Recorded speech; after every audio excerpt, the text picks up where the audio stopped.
So hi friends, 2 நாளாக hot டாப்பிக்காக போய்கிட்டு இருக்கிறது. டிசிஎஸில் கிட்டத்தட்ட 12,000 பேரை லே ஆஃப் பண்ணிட்டாங்க.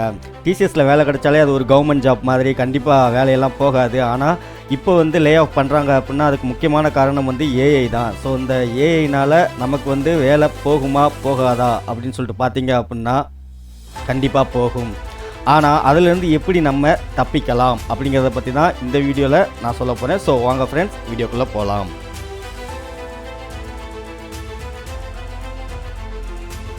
ஸோ ஹாய் ஃப்ரெண்ட்ஸ், டிசிஎஸில் மட்டும்தான் லே ஆஃப் நடக்குதா அப்படின்னு சொல்லிட்டு நான் சும்மா சர்ச் பண்ணி பார்த்தேன். பட் வேர்ல்டு ஃபுல்லாக பார்த்தாவே யூஎஸில் கிட்டத்தட்ட 65,545, ஜப்பானில், இந்தோனேஷியாவில், சுவிட்சர்லாந்தில், இந்தியாவில், ஸோ எல்லா கம்பெனிலையுமே இப்போ லே ஆஃப் நடந்துக்கிட்டு தான் இருக்குது. ஸோ இதெல்லாமே ஓவர் கம் பண்ணி நம்மளுடைய பொசிஷனை எப்படி தக்க வச்சுக்கிறோம் அப்படிங்கிறதான் மேட்ரு. ஸோ அதை பற்றி இந்த வீடியோவில் என்னென்ன அப்படின்னு சொல்லிட்டு என்னுடைய ரியல் டைம் எக்ஸ்பீரியன்ஸில், ஏன்னா நான் கிட்டத்தட்ட 3 கம்பெனிலேருந்து தூக்கி எறியப்பட்டிருக்கேன், அதுதான் உண்மை. பட் ப்ராப்பர் ரிலீவிங் தான். அவங்களே நீங்கள் ரிலீவிங் லெட்டர் கொடுத்துருங்க அப்படின்னு சொல்லி சொன்னாங்க. ஸோ அதை பற்றி பின்னாடி நான் எக்ஸ்பிளைன் பண்ணுறேன். ஸோ ஏஐ வந்ததுனால தான் இந்த மாதிரி வேலை இழப்புகள்லாம் ஏற்படுது அப்படின்னு சொல்லிட்டு நிறைய பேர் சொல்லியிருந்தாங்க. அது கிட்டத்தட்ட உண்மையாக இருந்தாலும் சரி, முற்றிலும் உண்மை கிடையாது. அதுக்கு காரணம் என்ன அப்படின்னா, இந்த கார்ப்பரேட்டோட வேலை எப்படி நடந்துக்கிட்டு இருக்குது, அதோடைய சிஸ்டம் என்ன அப்படிங்கிறத நீங்கள் கண்டிப்பாக புரிஞ்சுக்கணும். இதுக்கு முன்னாடி எப்படி ஒர்க் பண்ணிக்கிட்டு இருந்தாங்க அப்படின்னா, வாட்டர்ஃபால் மெத்தடாலஜி அப்படின்னு சொல்லுவோம். ஸோ வாட்டர்ஃபால் மெத்தடாலஜி அப்படின்னா என்னது அப்படின்னா, ஒரு வாட்டர் ஃபால் ஆகும்போது அப்படியே அது எப்படி ஆறு, குளம், ஏரி, குட்டை அப்படின்னு சொல்லிட்டு தேங்கிட்டே போகுமோ, அதே மாதிரி இப்போ நம்ம ஒரு ப்ராஜெக்ட் பண்ணுறோம். இப்போ நான் ஒரு டிசைனிங் ப்ராஜெக்ட் எடுத்துக்கிறேன் அப்படின்னா, ஸோ நான் கிளைண்ட்டுக்கிட்ட இருந்து ரெக்குவயர்மெண்ட்ஸ் வாங்குறதுக்குன்னு சொல்லிட்டு ஒரு ப்ராஜெக்ட் மேனேஜர் இருப்பாங்க.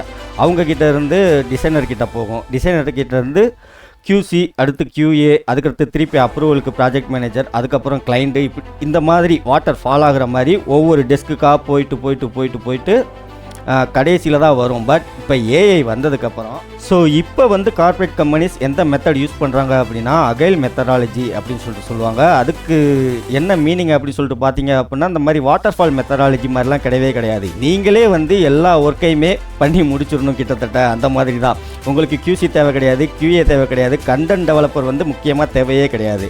எதுக்காக அப்படின்னா, இப்போ ஏஐ வந்துருச்சு.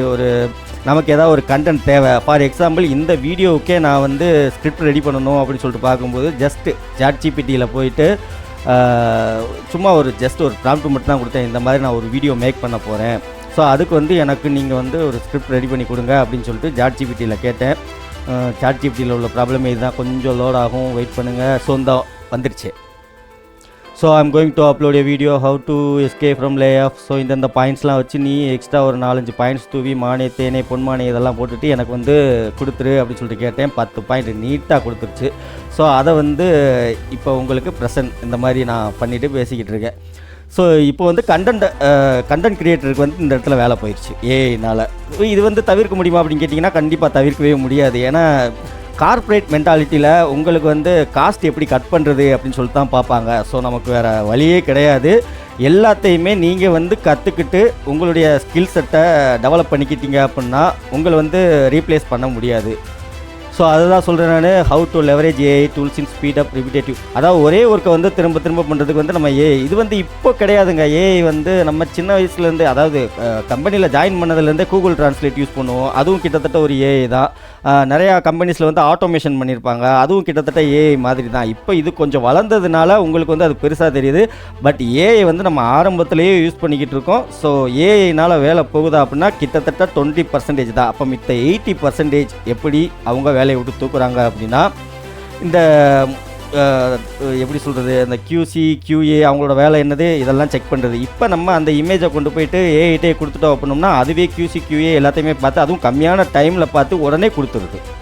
ஸோ அவங்களுக்கு இந்த இடத்துல வேலை இழப்பு ஏற்படுது. ஸோ இதிலிருந்து தப்பிக்கணும் அப்படின்னா நீங்கள் ஏஐயை எவ்வளோக்கு எவ்வளோ சூப்பராக கற்றுக்குறீங்களோ அவ்வளோக்கு எவ்வளோ கற்றுக்கலாம். ஃபார் எக்ஸாம்பிள், எனக்கு ஒரு வெப்சைட் ஆர்டர் வந்துச்சு. அவங்க கண்டென்ட் கொடுத்துட்டாங்க, பட் இமேஜஸ் எதுவுமே கொடுக்கல. ஸோ அந்த சமயத்தில் நான் என்ன பண்ணேன், ChatGPT போய் அவங்க கொடுத்த கண்டென்ட்டை போட்டுட்டு எனக்கு இந்த மாதிரி ஒரு இமேஜ் தேவைப்படுது, ஸோ அதுக்கு உண்டான ப்ராம்ப்டை ஃபஸ்ட்டு கொடு நீ அப்படின்னு சொல்லிட்டு கேட்டிருந்தேன். ஸோ அந்த மாதிரி கேட்கும்போது அது ப்ராம்ப்ட் கொடுத்துருச்சு.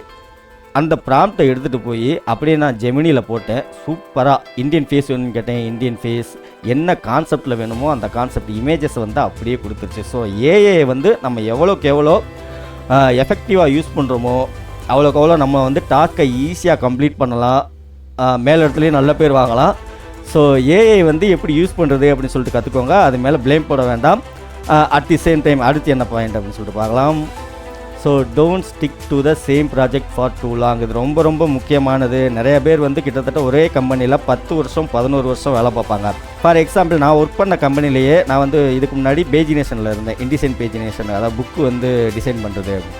அங்கே வந்து எப்படி பண்ணுவாங்க அப்படின்னா, நாங்கள் ஒரு டீம் வந்து பேஜினேஷன் மட்டும்தான் பண்ணோம், ஒரு டீம் வந்து ரிவிஷன், கிளைண்ட்ஸ் கிட்டேருந்து வர கரெக்ஷன்ஸ் அதெல்லாம் போட்டு கொடுக்குறது தான் பண்ணணும். ஸோ எங்களுக்கு வந்து ஒரே ப்ராஜெக்ட்டு, அந்த ப்ராஜெக்டே 2ஆக பிரித்து கொடுக்கும்போது எங்களால் வந்து இன்னொரு இதை வந்து கற்றுக்க முடியல. ஸோ பேஜினேஷன் எனக்கு வந்து பாதி பேஜினேஷனே மறந்து போச்சு. சில ரிவிஷன்ஸ் பண்ணும்போது அந்த ப்ராஜெக்ட்லேயே இருக்கும்போது மற்ற டெக்னிக்ஸ் எல்லாமே வந்து உங்களுக்கு தெரியவே தெரியாது. ஃபார் எக்ஸாம்பிள் இப்போ நீங்கள் கோடிங்கில் இருக்கீங்க அப்படின்னா ஃப்ரண்ட் அண்ட், அப்படியா ஒரு பேங்க் டொமைனில் இருக்கிறீங்க, அதை வந்து நீங்கள் மெயின்டைன் பண்ணுறீங்க அப்படின்னா ஃப்ரண்ட் அண்ட், நீங்கள் அப்போ ஃப்ரண்ட் அண்ட் மட்டும்தான் ஒர்க் பண்ணிக்கிட்டு இருப்பீங்க. யூஏ/யூஎக்ஸ் பண்ணுறீங்களா, அதில் மட்டும்தான் பண்ணிக்கிட்டு இருப்பீங்க. உங்களுக்கு வந்து பேக் அண்ட் கற்றுக்கிறதுக்கு டைம் இருக்குமான்னு கேட்டால் உங்களை 12 மணி நேரம் 10 மணி நேரம் அதிலேயே வச்சு புரிஞ்சுருவாங்க. ஸோ புது டெக்னாலஜிஸ் எதுவுமே கற்றுக்க முடியாது. அதனால் ஒரே ப்ராஜெக்டில் வந்து தயவு செய்து ஒர்க் பண்ணாதீங்க. அப்படியே ஒர்க் பண்ணுற சிச்சுவேஷன் வந்தாலும் பக்கத்து டெஸ்கில் தான் இருப்பாங்க. இது என்ன ப்ராசஸ்ஸு என்ன ஏது அப்படின்னு சொல்லிட்டு அவங்கக்கிட்ட கேட்டுக்கிட்டு கொஞ்சம் ஒரு மணி நேரம் 2 மணி நேரம் டைம் எடுத்து நீங்கள் வந்து மற்ற டெக்னிக்ஸையும் கற்றுக்கிட்டீங்க அப்படின்னா உங்கள் ஸ்கில் பில்ட் ஆகும். ஸோ லே ஆஃப்லேருந்து ஈஸியாக தப்பிக்கலாம். ஸோ ஒரே ப்ராஜெக்டில் இருக்காதீங்க அப்படிங்கிறது தான் என்னுடைய வேண்டுகோள். ஸோ அடுத்து பார்த்தீங்க அப்படின்னா ஸ்விட்ச் கம்பெனிஸ் எவ்ரி 2 to 3 years. நான் வந்து கிட்டத்தட்ட 7 வருஷத்தில் 6 கம்பெனியில் ஒர்க் பண்ணேன் அப்படின்னு சொல்லிட்டு. ஸோ அதுக்கப்புறம் சொல்லிட்டாங்க, இதுக்கப்புறம் நீங்கள் கம்பெனி மாறினீங்க அப்படின்னா உங்களுக்கு வந்து ட்ரஸ்ட் இருக்காது உங்கள் மேலே, ஸோ எங்கேயுமே வேலைக்கு எடுக்க மாட்டாங்க அப்படின்னு சொல்லிட்டு சொன்னாங்க. பட் எனக்கு வந்து அதை பற்றி கவலையே இல்லை.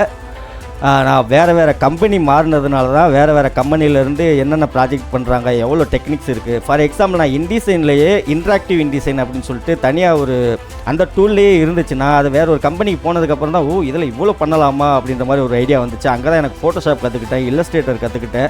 ஸோ என்னுடைய கெரியரை வந்து ஸ்விட்ச் பண்ண முடிஞ்சிச்சு. ஸோ நீங்கள் ஒரே கம்பெனியில் இருந்தீங்க அப்படின்னா, ஒரே ப்ராஜெக்டில் ஒர்க் பண்ணீங்க அப்படின்னா அப்படியே உட்காந்துருக்க வேண்டியதான். ஸோ முடிஞ்ச அளவு 2 to 3 years, இல்லாட்டி ஒரே கம்பெனியில் உங்களுக்கு வேறு ப்ராஜெக்ட் கொடுக்குறாங்க அப்படின்னா ஒரு ப்ராப்ளமும் இல்லை. ஏன்னா அந்த இடத்துல வந்து நமக்கு வந்து ஸ்கில்லும் வளருது. ஸோ நீங்கள் இதை வந்து கண்டிப்பாக மைண்டில் வச்சுக்கோங்க. பட் கம்ஃபர்ட் ஜோன் அதிலேயே இருந்துடாதீங்க. புதுசாக வேறு ப்ராஜெக்டில் ஒர்க் பண்ணும்போது உங்களுடைய ஸ்கில் செட் டெவலப் ஆகும். உங்களுக்கு எப்படி சொல்கிறது, உங்களுக்கு வந்து அந்த அறிவு வந்து அதிகமாகும் உங்கள் டெக்னிக்கல் ஃபீல்டில். ஸோ இது வந்து ஒரு முக்கியமான பாயிண்ட். ஸோ அடுத்து பார்த்தீங்க அப்படின்னா be true to your work, not just to your boss. அதாவது நீங்கள் வந்து மேனேஜ்மெண்ட்டில் நான் நல்ல பேர் வாங்கணும் அப்படின்னு சொல்லிட்டு இருக்கிற ஆளுகள் எல்லாத்தையுமே போட்டு கொடுத்துட்டு ஒரு கம்ஃபர்ட் ஜோனில் உட்காந்துக்கிட்டு இப்படி தான் பண்ணுவேன் அப்படின்னு சொல்லிட்டு பண்ணீங்க அப்படின்னா ஆளாக உங்களை தான் வேலையை விட்டு தூக்குவாங்க. இதை நீங்கள் கண்டிப்பாக புரிஞ்சுக்கோங்க. உங்கள் ஒர்க்குக்கு லாயலாக இருங்க, அவ்வளோதான். மற்றபடி மேனேஜரு அதை சொல்கிறாரு, டிஎல் அதை பண்ண சொல்கிறாரு, நான் 8 மணி நேரம் வேலை பார்க்க வேண்டிய இடத்துல 12 மணி நேரம் நான் வேலை பார்க்குறேன், ஸோ என்னை வந்து மேக்ஸிமம் தூக்க மாட்டாங்க அப்படின்னு நினச்சிங்க அப்படின்னா மேனேஜரோட ஃபஸ்ட்டு சாய்ஸ் சரி ஓகே இவன் நமக்கு அடிமை மாதிரி தான் இருக்கான், ஆனால் யாரையாவது ஒருத்தனை தூக்கணும்னு நினைக்கும்போது உங்களை தான் ஃபஸ்ட்டு தூக்குவாங்க. ஏன்னா இவன் நம்மளை அடித்து மேலே வந்துட்டானா என்ன பண்ணுறது அப்படின்னு சொல்லி. இது corporate world.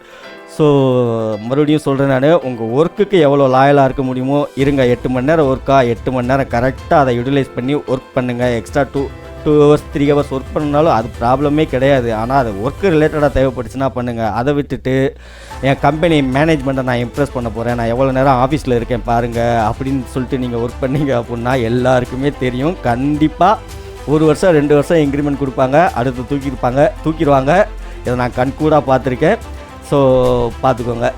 So avoid company politics. So internal politics. நான் வந்து மதுரையில் ஒரு கம்பெனியில் ஒர்க் பண்ணிகிட்டு இருந்தேங்க.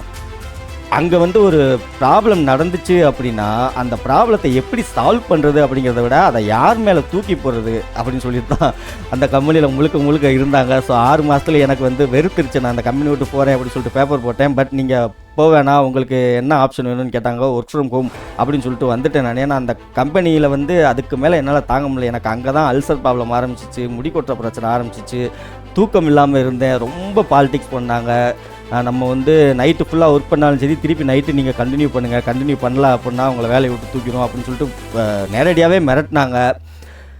இந்த மாதிரிலாம் பண்ணாங்களே. ஸோ இப்போ அவங்க அந்த என்னையை மிரட்டினவங்க எந்த இடத்துல இருக்காங்க அப்படின்னு சொல்லிட்டு பார்த்தீங்கன்னா, அந்த ஆள் கிட்டத்தட்ட 12 வருஷம் அதே கம்பெனியில் தான் ஒர்க் பண்ணா. என்னை வேலையை விட்டு அந்த கம்பெனிலேருந்து ஒரு நாள் ஃபோன் போட்டு, நீங்கள் நாளையிலேருந்து வேலைக்கு வர வேண்டாம், நீங்கள் ரிலீவிங் லெட்டர் கொடுத்துருங்க, இந்த மாதத்தோட நீங்கள் நின்றுக்கோங்க அப்படின்னாங்க. எப்பா சாமி போதுண்டா அப்படின்னு சொல்லிட்டு நான் விட்டேன். பட் மறுநாள் வந்துட்டு எங்கள் டீமையே ஒட்டுமொத்தமாக தூக்கிட்டாங்க, இன்க்ளூடிங் டிஎல் மேனேஜர் எல்லாத்தையுமே சேர்த்து. ஸோ என்னை அந்த மாதிரி போட்டு கொடுத்த ஒரு ஆள், நான் என்னை மிரட்டின ஒரு ஆள், அவரையும் வேலையை விட்டு தூக்குனாங்க. எனக்கு வந்து போர்ட்ஃபோலியோ இருந்துச்சு, நான் அடுத்த ஒரே மாதத்தில் வேறு வேலை தேடிக்கிட்டேன். அந்த ஆள் என்ன ஆனா அப்படின்னு சொல்லிட்டு எனக்கு இப்போ வரைக்கும் தெரியல. ஸோ கம்பெனி பாலிட்டிக்ஸ் அதுக்குள்ளே வந்து நீங்கள் இன்வால்வ் ஆகாதீங்க. என்னோடய ஒர்க்கு இது, நான் முடிச்சு கொடுக்குறேன், தேவையில்லாமல் என்னை மிரட்ட வேண்டாம், என்கிட்ட இந்த ஸ்கில் செட் இருக்குது அப்படின்னு சொல்லிட்டு நீங்கள் உங்களுடைய ஒர்க்கை மட்டும் ஃபோக்கஸ் பண்ணிக்கிட்டே இருங்க. ஆட்டோமேட்டிக்காக க்ரோத் கண்டிப்பாக கிடைக்கும். So effective utilise your time. நான் தான் சொன்னேன்ல, 8 மணி நேரம் ஒர்க் பண்ணுறீங்க அப்படின்னா அந்த 8 மணி நேரம் கரெக்டாக நீட்டாக ஒர்க் பண்ணுங்கள். அட் தி சேம் டைம் ஏதாவது உங்களுக்கு ஒரு ஃப்ரீ டைம் கிடச்சிச்சு அப்படின்னா அந்த சமயத்தில் சில் பண்ணலாம், ஒரு பிரச்சனையும் கிடையாது. நம்ம எவ்வளோக்கு எவ்வளோ ஒர்க் பண்ணுறோமோ அந்தளவுக்கு மனசுக்கும் கொஞ்சம் ரிலாக்ஸேஷன் கொடுக்கணும். ஸோ ஃபேமிலி கூடயும் டைம் ஸ்பெண்ட் பண்ணணும். ஒரு 1 or 2 hours கண்டிப்பாக நீங்கள் வந்து உங்களுடைய புது ஸ்கில் செட்டை வளர்க்குறதுக்கு கொஞ்சம் டைம் ஒதுக்குனீங்க அப்படின்னா அது கொஞ்சம் நல்லாயிருக்கும். ஃபார் எக்ஸாம்பிள், நான்லாம் முன்னாடி கிட்டத்தட்ட ஒரு நாளைக்கு 2 படம் 3 படம் பார்ப்பேன். இப்போ ஒரு படத்தையே 2 நாள் 3 நாள் வச்சு பார்த்துக்கிட்டு இருக்கேன். ஸோ எனக்கு கிடைக்கிற ஃப்ரீ டைமில் ஃப்ரீலான்சிங் ஒர்க்கும் பண்ணிக்கிட்டு இருக்கேன். நான் புதுசாக டெக்னாலஜியும் கற்றுக்கிட்டு இருக்கேன். ஃபார் எக்ஸாம்பிள், நான் வந்து அந்த மதுரை கம்பெனியில் ஒர்க் பண்ணேன்னு சொன்னேன்ல. ஸோ அந்த இடத்துல எனக்கு தெரிஞ்சு போச்சு, இதுக்கப்புறம் இந்த கம்பெனியில் நமக்கு ஃப்யூச்சரே கிடையாது அப்படின்னு சொல்லிட்டு. ஸோ நான் அங்கேயே என் சிஸ்டத்தை கொண்டு போய் வச்சு, அதாவது ஆஃபீஸ் முடிஞ்சதுக்கப்புறம் என்னுடைய சிஸ்டத்தை வீட்டிலேருந்து கொண்டு போய் வச்சு நான் அங்கே தான் ஃபிக்மா கற்றுக்க ஆரம்பித்தேன். ஃபிக்மா கற்றுக்கிட்டதுக்கப்புறம் இதுதான் வெப்சைட் லே அவுட்டா அப்படின்னு சொல்லிட்டு அதுக்கடுத்து நான் வேர்ட்ப்ரெஸ் கற்றுக்க ஆரம்பித்தேன். அது எனக்கு ரொம்ப ஈஸியாக இருந்துச்சு. ஸோ புது ஸ்கில்ஸ் வந்து நான் கற்றுக்க ஆரம்பித்தேன். நான் என்னுடைய டைமை வந்து கொஞ்சம் சுருக்கிக்கிட்டேன். படம் பார்க்குறத கம்மி பண்ணேன், வெளியில் சுற்றுறத கம்மி பண்ணேன். ஸோ நீங்கள் வளரணும் அப்படின்னா உங்கள் டைமிங்கை வந்து கரெக்டாக யூஸ் பண்ணீங்க அப்படின்னா எங்கேயுமே உங்களை வந்து வேலையை விட்டு தூக்க மாட்டாங்க. அவனா வருவான், கரெக்டாக வேலையை பார்ப்பான், போவான், அந்த மாதிரி ஒரு பேர் கிடைக்கும். ஸோ நீங்கள் வந்து டைம் வேஸ்ட் பண்ணாதீங்க. இது வந்து ரொம்ப முக்கியமான பாயிண்ட். ஸோ அடுத்து பார்த்தீங்க அப்படின்னா continuously build skills related to your work. நான் தான் சொன்னேன்ல, இல்லஸ்ட்ரேட்டர், ஃபோட்டோஷாப் நான் கற்றுக்கிட்டேன். சரி, ஓகே டிசைனிங் இதோட முடிஞ்சிச்சா அப்படின்னு சொல்லிட்டு பார்த்தீங்க அப்படின்னா நான் ரிசர்ச் பண்ணும்போது UX அப்படின்னு சொல்லிட்டு ஒரு பிளாட்ஃபார்ம் இருக்குது, நல்ல சேலரி பேக்கேஜ் தராங்க அப்படின்னு சொல்லியிருந்தாங்க. ஸோ நான் அதை கற்றுக்க ஆரம்பித்தேன், ஃபிக்மா கற்றுக்க ஆரம்பித்தேன், Adobe XD கற்றுக்க ஆரம்பித்தேன். UXனா என்னது, அதில் என்னென்ன ப்ராசஸ் இருக்குது அப்படிங்கிறத கற்றுக்க ஆரம்பித்தேன். ஸோ அதை கற்றுக்கிட்டதுக்கப்புறம் வேர்ட்ப்ரெஸ் கற்றுக்க ஆரம்பித்தேன். ஸோ வேர்ட்ப்ரெஸ்க்கு வந்து at least basic HTML CSS coding மட்டும்தான் தேவை. எல்லாருமே வரவே வராது. ஸோ நம்ம வந்து பேசிக் மட்டும் கற்றுக்கிட்டு அதை வந்து எப்படி அதில் இம்ப்ளிமெண்ட் பண்ணலாம். ஏன்னா AI இருக்குது. ஃபார் எக்ஸாம்பிள் நான் உங்களுக்கு காமிக்கிறேன். ஸோ எப்படி சொல்கிறது, ஸோ இப்போ நீங்கள் பார்த்தீங்க அப்படின்னா ChatGPTல எனக்கு வந்து நான் ஒரு வெப்சைட் பண்ணும்போது ஒரு ஃப்ளோ சார்ட் தேவைப்பட்டுச்சு. அது வந்து கொஞ்சம் அனிமேஷன் வேறு கேட்டுருந்தாங்க அந்த கிளைண்ட். ஸோ எனக்கு வந்து HTML கோடு வேணும், CSS கோடு வேணும் அப்படின்னு சொல்லிட்டு நான் ஜஸ்ட்டு ChatGPTல போட்டேன், சூப்பராக கொடுத்துருச்சு. ஸோ உங்களுக்கு வந்து எந்த நாலேஜ் வேணும் அப்படின்னா இந்த HTML கோடு CSS கோடை நீங்கள் எந்த இடத்துல போய் போடணும், எந்த இடத்துல வச்சா அது வந்து கரெக்டாக ஒர்க் அவுட் ஆகும், அதில் சின்ன மாடிஃபிகேஷன், கலர் சேஞ்ச் பண்ணுறது, அனிமேஷன் டைமிங் சேஞ்ச் பண்ணுறது. ஸோ இந்த மாதிரி தெரியறதுக்கு உங்களுக்கு பேசிக் நாலேஜ் இருந்தால் போதும். எனக்கு HTML CSS JavaScript basic knowledge அது மட்டும் தெரிஞ்சால் போதும். நம்ம உட்காந்து ஃபுல்லாக கோடு எழுத போகிறது கிடையாது. AI தான் நம்ம யூஸ் பண்ண போகிறோம். ஸோ AI எஃபெக்டிவாக யூஸ் பண்ணிக்கலாம். அட் தி சேம் டைம் கண்டினியூஸாக நம்ம ஸ்கில்ஸை வந்து டெவலப் பண்ணோம் அப்படின்னா கண்டிப்பாக நம்மளை வேலையை விட்டு தூக்கவே மாட்டாங்க. ஃபார் எக்ஸாம்பிள், நீங்கள் ஃப்ரண்ட் எண்டில் இருக்கிறீங்க அப்படின்னா JavaScript, ஸோ அதுக்கடுத்து நீங்கள் டேட்டாபேஸ் கற்றுக்கலாம், மேன் ஸ்டாக் டெவலப்பர் இருக்காங்க, ஃபுல் ஸ்டாக் டெவலப்பர், அதெல்லாமே வந்து நீங்கள் ஃபுல்லாக கற்றுக்க தேவையில்லை. அதோட பேசிக் மட்டும் கற்றுக்கிட்டு போய் ஒரு ப்ராஜெக்ட்டில் உட்காந்திங்க அப்படின்னா அதுக்கப்புறம் அந்த ப்ராஜெக்ட்டில் என்னென்ன வேணுமோ அது சம்மந்தமாக நீங்கள் படிச்சுட்டு அடுத்தடுத்த லெவலுக்கு போகலாம். நீங்கள் ஃப்ரீலான்சிங்கும் பண்ணலாம். ஒரே கம்பெனியில் ஒர்க் பண்ணிகிட்டு இருக்காமல் உங்களுக்கு செகண்ட் இன்கம் இருந்துச்சு அப்படின்னா அது வந்து ரொம்ப பெட்டர். சப்போஸ் உங்களுக்கு வந்து வேலை ஒரு நாளில் போயிடுச்சு அப்படின்னா ஸோ இந்த செகண்ட் இன்கம் வச்சு இன்னும் ஒரு 2 மாதம் 3 மாதம் நீங்கள் ஓட்டலாம். அதுக்குள்ளே நீங்கள் வேறு ஒரு வேலையை பார்த்துக்கலாம். ஸோ மறக்காமல் ஸ்கில் செட்டை டெவலப் பண்ணுங்கள், எஃபெக்டிவாக டைமிங்கை யூஸ் பண்ணுங்கள். Network and build strong industry connections. So ஒரு கம்பெனியில் ஒர்க் பண்ணும்போது இன்னொரு கம்பெனியில் யாராவது ஃப்ரெண்டு இருந்தாங்க, இல்லாட்டி ஃப்ரீலான்சிங்கில் யாராவது இருந்தாங்க அப்படின்னா அவங்கக்கிட்ட இருந்து ப்ராஜெக்ட் வாங்கி பண்ணுங்கள். ஸோ லிங்க்டின் நிறையா வெபினார்ஸ் வந்து அட்டன் பண்ணலாம். ஸோ நீங்கள் கற்றுக்கிறதுக்கு அந்த மாதிரிலாம் பண்ணும்போது ஏகப்பட்ட கனெக்ஷன்ஸ் உங்களுக்கு கிடைக்கும், ஏகப்பட்ட ஃப்ரெண்ட்ஸ் கிடைப்பாங்க. ஸோ அது மூலிமா உங்களுக்கு ஒரு புது டெக்னிக்கல் ஸ்கில் கற்றுக்கிறதுக்கு வாய்ப்பு கிடைக்கும், உங்களுக்கு விருப்பம் இருந்துச்சுன்னா. ஸோ உங்களை சுற்றி எப்போவுமே ஒரு நல்ல நட்பு வட்டத்தை உருவாக்கி வச்சுக்கோங்க. ஸோ அவங்கக்கிட்ட இருந்து உங்களுக்கு ஃப்ரீலான்சிங் ப்ராஜெக்ட் கிடைக்கலாம். ஏதாவது டவுட் அப்படின்னா நீங்கள் அவங்ககிட்டேருந்து கிளியர் பண்ணிக்கலாம். ஸோ நீங்கள் எப்போவுமே வந்து ஒரு ஸ்ட்ராங் இண்டஸ்ட்ரி கனெக்ஷன்ஸ் வச்சுக்கோங்க. அடுத்து பார்த்தோம் அப்படின்னா maintain and updated resume and portfolio ரொம்ப முக்கியமானது. திடீர்னு வேலையை விட்டு தூக்கிட்டாங்க. ஸோ நான் ஃபஸ்ட்டு சொன்னேன்ல, ஒரு கம்பெனியில் என்னை வேலையை விட்டு தூக்கிட்டாங்க. எதுக்காக அப்படின்னா சேலரி இன்க்ரிமெண்ட் கேட்டேன். நான் ஜாயின் பண்ணி ஒரு வருஷம் ஆகுது, எனக்கு வந்து இன்னும் இன்க்ரிமெண்ட் போடல. நான் தான் இங்கே ஒரே சோர்ஸ் லோகோ டிசைனிங்க்கு. ஸோ எனக்கு வந்து இவ்வளோ வேணும் அப்படின்னு சொல்லிட்டு நான் கேட்டிருந்தேன் எங்கள் ஹெச்ஆர்கிட்ட. அவர் வந்து இப்போ வந்து எங்களால் பண்ண முடியாது அப்படின்னு சொல்லிட்டு சொன்னார். வேணா நீங்கள் வந்து ஸ்ட்ரைட்டாக மேனேஜ்மெண்ட்டுக்கு மெயில் போட்டுக்கோங்க அப்படின்னாங்க. சரி ஓகே அப்படின்னு சொல்லிட்டு மேனேஜ்மெண்ட்டுக்கு மெயில் போட்டேன். பட் அந்த கம்பெனியோட சிஇஓ பார்த்துட்டு அவன் எப்படி எனக்கு ஸ்ட்ரைட்டாக மெயில் போடலாம், அவன் என்ன அவ்வளோ பெரிய அப்பாட்டக்காரா அப்படின்னு சொல்லிட்டு என்னையை வந்து வேலையை விட்டு தூக்கிட்டாங்க. ப்ராப்பர் லீவிங் தான், நீங்களே போயிருங்க. ஹெச்ஆர் வந்து சொன்னார், நீங்களே போயிருங்க, நீங்கள் இந்த மாதிரி மெயில் போட்டது தப்பு அப்படின்னு சொல்லிட்டு. சார் நான் எனக்கு தேவையானது தான் கேட்டேன், நான் எந்த தப்புமே ஒர்க்கில் ஏதாவது ப்ராப்ளம் இருந்துச்சு அப்படின்னா நீங்கள் வேலையை விட்டு தூக்கலாம், பட் இது வந்து ரீசனே கிடையாது அப்படின்னு சொல்லிட்டு நான் எவ்வளோ கேட்டு பார்த்தேன். பட் அவங்க தூக்கிட்டாங்க. ஒரு பிரச்சனையும் கிடையாது. என்கிட்ட போர்ட்ஃபோலியோ பக்காவாக இருந்துச்சு. அடுத்த 10 நாளில் வேறு ஒரு கம்பெனியில் நான் வேலைக்கு ஜாயின் பண்ணேன். இன்க்ளூடிங் எப்படி சொல்கிறது, என்னுடைய டிஎல்லோட சம்பளத்தோட அதிகமாக 5000 ரூபா வச்சு நான் ஜாயின் பண்ணேன். என்னுடைய போர்ட்ஃபோலியோ வச்சு என்னோடய பழைய எக்ஸ்பீரியன்ஸ் எல்லாத்தையுமே மொத்தமாக போட்டு நான் ஜாயின் பண்ணேன். ஸோ மறுநாள் ஃபோன் போட்டு அந்த டிஎல்கிட்டே சொன்னேன், சார் சூப்பர் சார், எப்படி சார் அப்படின்னு சொல்லிட்டு கேட்டாங்க. ஸோ எப்போவுமே ஒரு அப்டேட்டட் ரெஸ்யூம் அண்ட் போர்ட்ஃபோலியோ, ஒரு ப்ராஜெக்ட் முடிக்கிறீங்க அப்படின்னா அதை அப்படியே பேகன்ஸ் இல்லாட்டி ட்ரிபிள் இல்லாட்டி உங்களுக்கு சொந்தமாக ஏதாவது ஒரு வெப்சைட் இருந்துச்சு அப்படின்னா அப்டேட் பண்ணிக்கிட்டே இருங்க. நாளை பண்ணால் அது உங்களுக்கு ரொம்ப ரொம்ப யூஸ் ஆகும். 1 வருஷம் 2 வருஷம் ஆனாலும் பரவாயில்ல, எந்த ப்ராஜெக்ட் முடித்தாலும் சரி அப்டேட் பண்ணிக்கிட்டே இருங்க, அப்டேட்டடாக இருங்க. ஸோ பார்த்தீங்க அப்படின்னா save and invest to handle unexpected changes. So திடீர்னு உங்களுக்கு வேலை போயிடுச்சு. ஃபார் எக்ஸாம்பிள் எனக்கு அந்த வேலை போன சமயத்தில் எனக்கு வந்து ஒரு மிகப்பெரிய மெடிக்கல் எமர்ஜென்சி. என் ஃப்ரெண்ட்ஸுக்கெலாம் தெரியும், எப்படி அதிலேருந்து ஓவர் கம் பண்ணுறது அப்படின்னு சொல்லி தெரியல. ஸோ வீட்டில் இருக்கிற நகை, கொஞ்சம் கடன் இதெல்லாம் வாங்கி தான் நான் வந்து அதுலேருந்து ஓவர் கம் பண்ணி வெளியில் வந்தேன். ஸோ எப்போவுமே நீங்கள் வந்து உங்களுக்கு கிடைக்கிற சேலரியில் குறைஞ்ச அமௌண்ட் அதை வந்து பத்திரமா சேவ் பண்ணி வச்சுக்கோங்க. For example health insurance, life insurance இதெல்லாமே எடுத்து வச்சுக்கோங்க. கண்டிப்பாக உங்களுக்கு முக்கியமான காலகட்டத்தில் அது உதவும். நான் இப்போ அந்த பிரச்சனைக்கு அப்புறம் தான் அந்த இன்சூரன்ஸோட அவசியத்தையே புரிஞ்சுக்கிட்டு இன்சூரன்ஸ் போட ஆரம்பித்தேன். இப்போ வரைக்கும் போட்டுட்ருக்கேன் கரெக்டாக. நாளை பின்ன ஏதாவது ப்ராப்ளம் வந்தாலும் சரி இந்த அமௌண்ட்டில் கை வைக்கக்கூடாது அப்படின்னு சொல்லிட்டு ஒரு சேவிங்ஸும் நான் பண்ணிக்கிட்டு இருக்கேன். ஸோ எனக்கு லே ஆஃப் பார்த்து பயமே கிடையாது. ஏன்னா எனக்கு வந்து ஒரு போர்ட்ஃபோலியோ இருக்குது, ஒரு ஸ்கில் செட் இருக்குது, நான் இன்னும் அதை டெவலப் பண்ணிக்கிட்டே இருக்கேன். ஸோ நீங்களும் அதை பண்ணுங்கள். லே ஆஃப்லேருந்து நம்ம ஈஸியாக தப்பிக்கலாம். மறுபடியும் சொல்கிறேன், இது வந்து ஒரு கார்ப்பரேட் வேர்ல்டு. இங்கே காஸ்ட் கட்டிங் தான் பார்ப்பாங்களே ஒழிய மற்றபடி நம்ம ஹியூமன் எமோஷன்ஸ்க்கு வந்து வேலையே கிடையாது. உங்களுக்கு ஸ்கில்ஸ் இருந்துச்சு அப்படின்னா உங்களை வந்து ரீப்ளேஸ் பண்ண முடியாது, இல்லை அப்படின்னா வேறு வழியே கிடையாது. ஸோ இப்போ நான் சொன்னது எல்லாத்தையுமே start dreaming and start doing. இப்போவே ஸ்டார்ட் பண்ணுங்கள், ஃப்ரீலான்சிங் கரியர் ஸ்டார்ட் பண்ணுங்கள். செகண்ட் இன்கம் ரொம்ப ரொம்ப முக்கியம். இன்றைக்கே ஸ்டார்ட் பண்ணுங்கள். எது ஸ்டார்ட் பண்ணுறதா இருந்தாலும் சரி, ஒன்றே செய் நன்றே செய், அதையும் இன்றே செய். ஸோ இந்த மாதிரிலாம் பண்ணிங்க அப்படின்னா ஆட்டோமேட்டிக்காக சொல்கிறேன் நானே, லே ஆஃபே வந்தாலும் சரி நம்ம பயப்பட வேண்டாம். 1 மாதம் 2 மாதத்துக்குள்ளே கண்டிப்பாக வேறு ஒரு கம்பெனியில் நமக்கு வேலை கிடைக்கும். ஏன்னா ஏகப்பட்ட ஸ்டார்ட் அப்ஸ் இருக்குது. ஸோ நம்மளுடைய ஸ்கில் செட் கரெக்டாக இருந்துச்சு அப்படின்னா ஆட்டோமேட்டிக்காக நம்ம முன்னேறி போய்கிட்டே இருக்கலாம். ஸோ இவ்வளோ தான் காய்ஸ் இந்த வீடியோவில்.